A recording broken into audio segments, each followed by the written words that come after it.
Welcome to this episode of More Than Just a Score. Well, it's finally here, 8 years after it was announced that the United States, Canada, and Mexico would welcome the world for the largest sporting event ever. World Cup 2026 is kicking off with the opening game at the famed Azteca Stadium in Mexico City, with Mexico taking on South Africa. It is the first World Cup to feature 48 teams.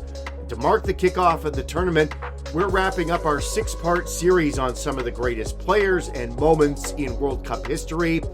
It should be noted that Mexico is becoming the first three-time host for a World Cup, while Canada welcomes the men's tournament for the first time. The True North Strong and Free hosted the Women's World Cup back in 2015. For the USA, this is the second time hosting the men's tournament. It played host to the 1994 World Cup, and that is the subject of this episode. In many ways, it was a tournament built on a gamble. FIFA was taking its greatest competition to the United States, a country with enormous stadiums, huge television potential, and an unparalleled sporting culture. But it's also a country where soccer lived outside the mainstream. American sports fans worshipped baseball, football, basketball, and hockey. Soccer had youth participation, immigrant communities, college programs, and small but loyal pockets of support, but it lacked a professional league or prominent media presence that existed in most other parts of the world. Awarding the 1994 World Cup to the United States was therefore not just a hosting decision, it was a statement about the future FIFA wanted: bigger markets, broader audiences, and a truly global tournament. The decision was made on July 4th, 1988, when FIFA chose the United States over bids from Morocco and Brazil.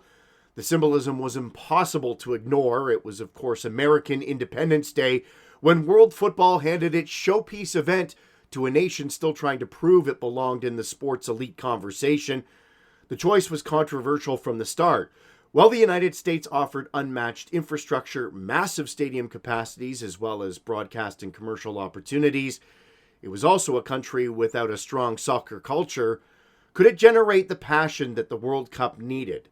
The country's geography also spread the games out across the vast nation, with hundreds or even thousands of miles separating venues that could potentially cause travel headaches. There was also a sporting condition attached to the award. The United States was expected to now establish its own credible outdoor professional league after the tournament.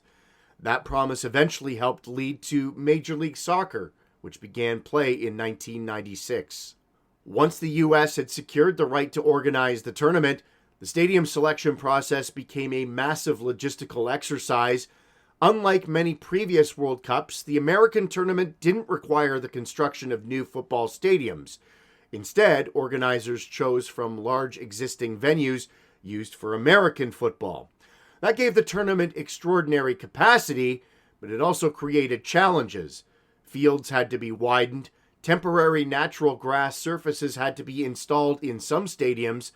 The final list included 9 venues across the country: the Rose Bowl on the West Coast in Pasadena, Giant Stadium in New Jersey, the Cotton Bowl in Dallas, the Pontiac Silverdome in Detroit, Stanford Stadium near San Francisco, Soldier Field in Chicago, Foxborough Stadium near Boston, the Citrus Bowl in Orlando, and RFK Stadium in Washington, D.C. The choices reflected both sporting and commercial priorities. The Rose Bowl was selected as the venue for the final because of its size, prestige, weather, and California's strong soccer market. Giant Stadium served the New York metropolitan area. Chicago hosted the opening match at Soldier Field, linking the tournament to a major American city with deep immigrant football traditions. The Pontiac Silverdome was especially innovative and controversial at the same time because it became the first indoor venue to host World Cup matches. Natural grass was grown and then installed inside the dome stadium, a technical experiment that symbolized the unusual marriage between global football and American sporting culture. The years before kickoff were filled with questions. Would Americans buy tickets? Would television audiences care? Would international supporters crisscross such a large country? Would the players complain about heat, travel, and unfamiliar stadium environments? The tournament would be played in June and July, meaning several matches would take place in hot, humid conditions. Midday kickoffs were scheduled to satisfy European television audiences, which meant that players were competing in the height of sweltering conditions at the hottest times of day. Critics argued that commercial television needs were being placed above player welfare. Those concerns would follow the tournament from beginning to end.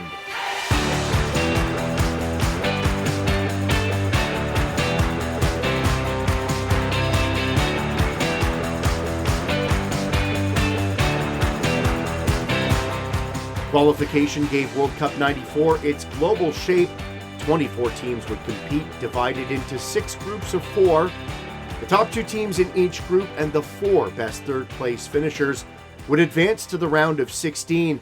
The format had been used before in 1986 and 1990, but 1994 would be the last World Cup with just 24 teams before the expansion to 32 teams in 1998.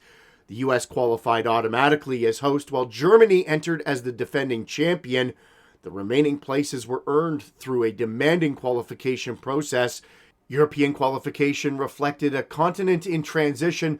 Germany returned as champion, but the collapse of the Soviet Union and Yugoslavia had reshaped the football map. Russia qualified as an independent nation. Greece reached the World Cup for the first time.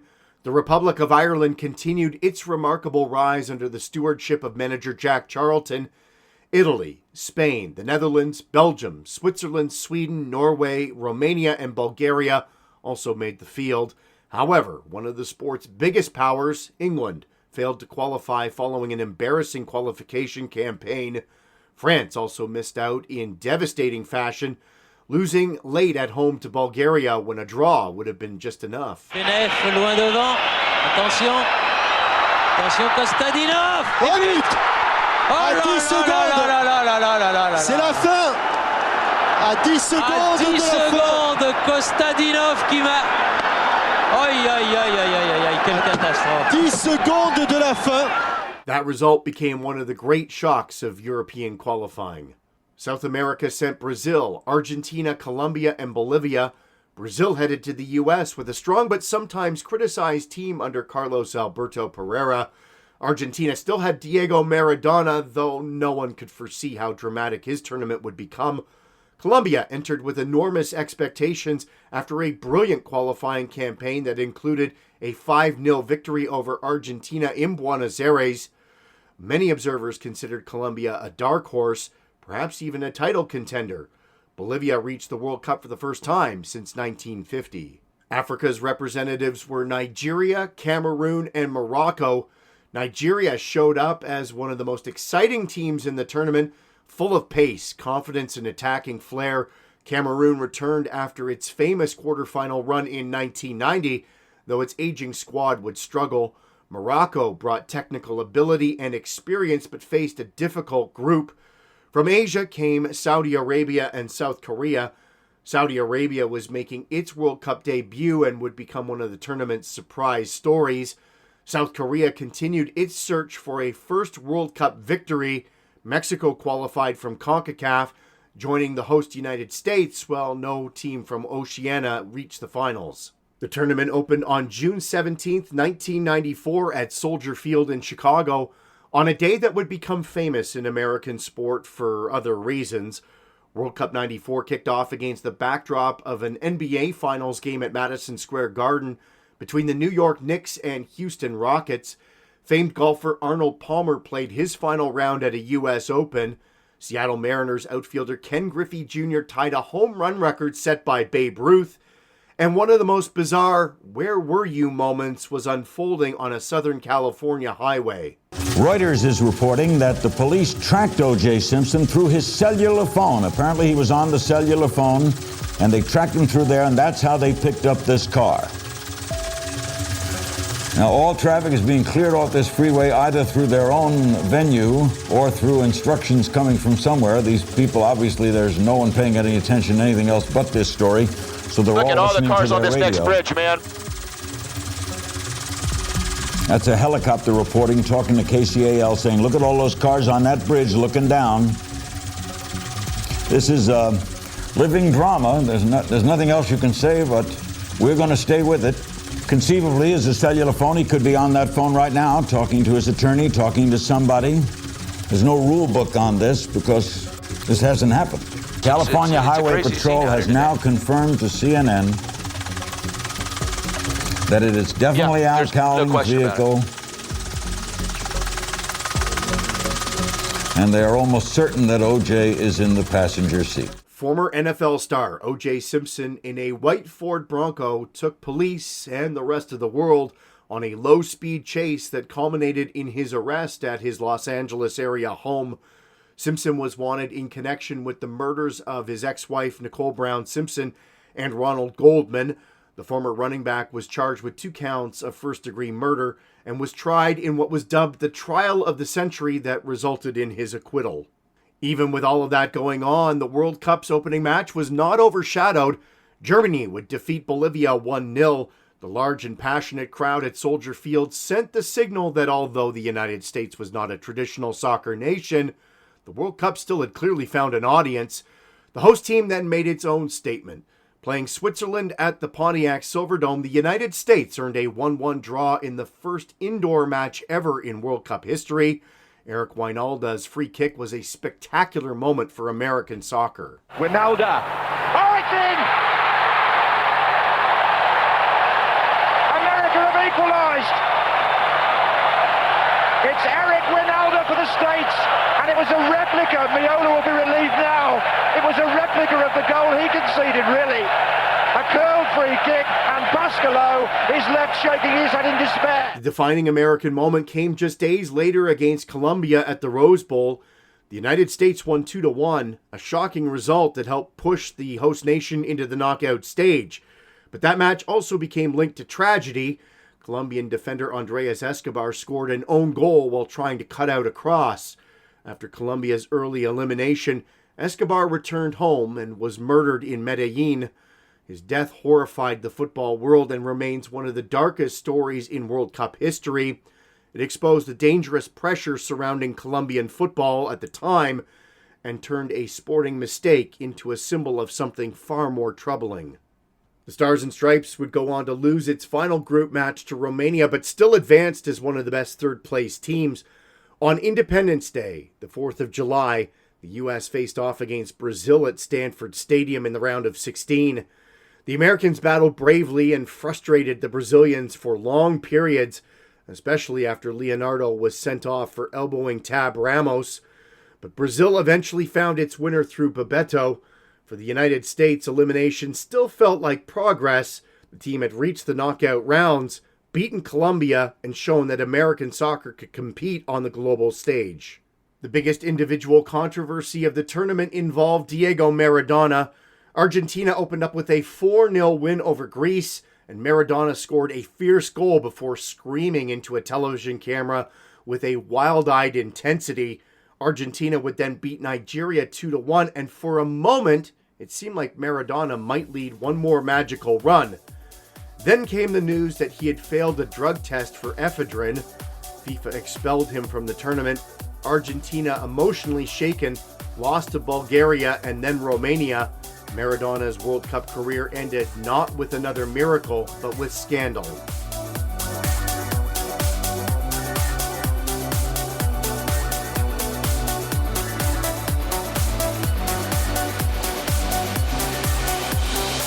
The round of 16 showed how open the tournament had become. Germany beat Belgium 3-2 in a thrilling match. Spain eliminated Switzerland. Sweden survived against debutantes Saudi Arabia. Romania defeated Argentina 3-2 in one of the tournament's best games, with Gheorghe Hagi playing a central role in the story. Now the Romanians sprinting forward. Dumitrescu. Selimesh outside him. Still Dumitrescu. In for Hagi. 3-1. Clinical finish by Hagi. And what a superb counter-attack by Romania. Bulgaria would also stun Mexico on penalties after a tense contest. The Netherlands sent the Republic of Ireland home, and Italy survived against Nigeria in dramatic fashion. Roberto Baggio, quiet for much of the tournament, rescued Italy with a late equalizer and then scored the winner from the penalty spot in extra time. Brazil's knockout path was more steady than spectacular. They had been tested by the United States, then against the Netherlands in the quarterfinal. They produced one of the tournament's classics. Brazil led 2-0 through Romario and Bebeto, whose baby cradle celebration became iconic after the birth of his son. The Dutch fought back, though, to make it 2-2, but Branco's thunderous free kick lifted Brazil to the 3-2 victory. Italy's quarterfinal against Spain delivered another Baggio moment. Dino Baggio scored first for Italy, but Spain equalized. As the match moved towards extra time, Roberto Baggio swooped around the keeper and scored the winner. Signori to Roberto Baggio, he'll get there. Baggio, still Baggio, he's gone wide. Baggio produces the magic. Italy lead 2-1. And there are less than 3 minutes to play. That match also included some controversy when Italy's Mauro Tassati got his elbow up on Luis Enrique, but the referee had missed it. The incident, though, would be punished later by FIFA. Italy had still advanced, but not without debate. Bulgaria then produced perhaps the tournament's greatest upset in the quarterfinals by defeating Germany. Lothar Matthäus gave Germany the lead from the penalty spot, but Risto Stoichkov would equalize with a brilliant free kick before Jordan Lechkov scored with a diving header. The defending champions were out. Bulgaria, a team that had never won a World Cup match before 1994, was now suddenly into the semi-finals. Sweden also advanced by defeating Romania on penalties after a tense match. The final four were Brazil, Sweden, Italy, and Bulgaria. Brazil would defeat Sweden 1-0 in the first semi-final. The Swedes defended bravely, but Romario headed home the winner late in the match. The Brazilians had reached their first World Cup final since 1970. Italy then defeated Bulgaria 2-1 behind 2 goals from Roberto Baggio. Stoichkov would pull one back from the penalty spot, but the Azzurri would hold on. The final would be Brazil against Italy, a meeting of 2 three-time champions. Whoever won would become the first nation to lift the World Cup trophy 4 times. The final was played on July 17th at the Rose Bowl in Pasadena. It was a grand setting, but the match itself became famous for tension rather than beauty. Heat, fatigue, caution, and defensive organization shaped the game. Brazil had Romario and Bebeto, while Italy had Baggio, but both teams struggled to create any clear chances. After 90 minutes, the match remained scoreless. Nothing would change in extra time. For the first time ever, a World Cup final would be decided by penalties. The shootout produced one of the most memorable images in football history. Brazil converted through Romario, Branco, and Dunga, while Italy faltered. Franco Baresi fired over. Daniela Massaro's attempt was saved by Claudio Taffarel. Then Roberto Baggio, Italy's hero throughout the knockout rounds, stepped forward, needing to score to keep Italian hopes alive. Roberto Baggio, the saviour of Italy throughout this tournament. He's missed it, and Brazil win the World Cup. His shot had sailed well over the bar. Baggio stood with hands on hips. He stoically bowed his head as the pitch became awash in the blue and yellow of celebrating Brazilians. The miss became a cruel shorthand for his career, even though Italy would have never reached the final without him. Brazil's victory carried deep emotional sentiment. The team dedicated its triumph to Ayrton Senna, the Brazilian Formula One legend who had tragically died earlier that year in a devastating crash at Imola. Captain Dunga lifted the trophy, and Brazil celebrated its 4th World Cup. The style was different, though, from the romantic Brazil of 1970. This team was much more pragmatic, organized, and cautious. But it was also resilient, disciplined, and mentally strong. Romario was the attacking star. Bebeto provided movement and intelligence. Dunga offered leadership, and Taffarel was a picture of calm when it mattered most.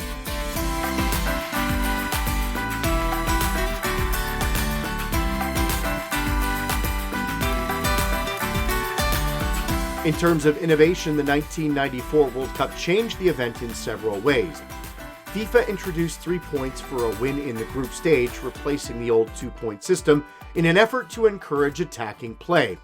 The tournament also came after changes to the back pass rule, which had been introduced to reduce time wasting and make football more entertaining after the defensive reputation of Italia 90. The result was a more open competition with more goals and more attacking ambition. The use of the Pontiac Silverdome as an indoor venue with natural grass was another experiment, showing both the possibilities and oddities of staging football in American stadiums. Commercially, USA 94 was a triumph. It set records for total and average attendance with more than 3.5 million spectators across the tournament. The huge stadiums, corporate sponsorships, and television reach proved that the World Cup could succeed in the United States. The success strengthened FIFA's belief that football could grow in non-traditional markets. It also changed American soccer. Major League Soccer would launch 2 years later, giving the United States a top-flight outdoor league and a long-term structure for developing players and fans. USA 94 proved that the World Cup could thrive in a country still learning to love the game. It filled the giant stadiums, created lasting memories, and helped plant the seeds for soccer's modern growth in North America. Brazil left the tournament with the trophy, Baggio left with heartbreak, Maradona left in disgrace, and the United States left with a soccer future that suddenly felt possible. That's why the 1994 World Cup remains far more than just a chapter in football's history. It was a turning point, a gamble that paid off, and a tournament whose influence is still felt today. The geographic spread also shaped the tournament. Teams and fans traveled long distances between California on the West Coast to the Midwest and New York on the East Coast. For players, that meant long flights, changing climates, and unusual preparation routines. For supporters, though, it created an all-American adventure that was vastly different from tournaments hosted in smaller nations. The scale was both a strength and a challenge. It allowed millions to attend matches in huge venues, but it also made the World Cup feel at times distant. That feeling will be amplified with the 2026 tournament expanding to both Mexico and Canada as well. The cultural questions as to how the sport would be presented were answered as well. American broadcasters and organizers had to sell soccer to viewers who might not fully understand the rhythm of the game. There were occasional discussions about whether rules should be changed to suit American tastes, including old debates around shootouts, clocks, and scoring. FIFA, though, resisted any major alteration to the sport itself. The tournament was staged as the World Cup and not as an Americanized version of it. The host nation's performance would help grow and maintain the energy as well. The U.S. didn't need to win the tournament in order to make an impact. The draw with Switzerland, followed up by the victory over Colombia and the competitive performance against Brazil, gave casual fans something to follow, as well as committed American soccer supporters evidence that progress was real. Players such as Tony Meola, Tab Ramos, Alexi Lawless, and Eric Wijnaldum became household names. The team also gave MLS a foundation of recognizable personalities to draw on. Nigeria's role in the tournament was another sign of football's changing geography. The Super Eagles were bold, athletic, and fearless. They won their group and came close to eliminating Italy before Baggio rescued the Azzurri. Their performances suggested that African football was moving closer to a breakthrough on the world stage. Just 4 years after Cameroon had shocked Argentina and reached the quarterfinals, Nigeria built on that momentum. The individual awards and statistical stories added another layer, with Romario being named the tournament's best player after leading Brazil's attack with clever movement, sharp finishing, and a streetwise understanding of space. Stoichkov and Oleg Salenko shared the Golden Boot with 6 goals each. Salenko's achievement was extraordinary because 5 of his goals came in Russia's 6-1 victory over Cameroon, making him the first player to score 5 times in a World Cup Finals game. Cameroon striker Roger Milla at 42 also became the oldest goal scorer in World Cup history, extending the legend he had begun in 1990. The 1994 final itself is sometimes criticized because it ended up goalless, but that scoreline hides the emotional weight of the occasion. Brazil had carried 24 years of longing since its 1970 triumph. Italy had survived crisis after crisis, with Baggio dragging the team through the knockout rounds despite injury. Both sides were exhausted by heat and pressure. The caution kept the game on a knife's edge. World Cup finals are rarely just football matches. They are national events wrapped in fear, hope, and history. The penalty shootout was brutal because it reduced a month of work to a few steps, one strike, and one lasting moment. That image of Baggio's miss became one of the tournament's most haunting symbols, but it also distorts memory. Baggio didn't lose that World Cup final alone. Baresi had already missed, Massaro had already been denied, and Brazil had converted on 3 of its 4 penalties. More importantly, Baggio had been the reason Italy even reached Pasadena at all. His late goal against Nigeria, the winner against Spain, and 2 goals against Bulgaria therefore left him with a strange dual legacy, unforgettable brilliance tinged with unmistakable heartbreak. For Brazil, the triumph changed how people talked about Brazilian football. The 1982 team had been beloved but did not win. The 1994 team was far less romantic but finished the job. Dunga, often criticized as a symbol of pragmatism, became the captain who restored Brazil to the summit. Pereira's side proved that Brazil could win through structure as well as magic. The lesson influenced later Brazilian teams, including the 2002 champions, who combined individual genius with tactical brilliance. We hope that you've enjoyed this trip back to the last time the Men's World Cup was played on North American soil.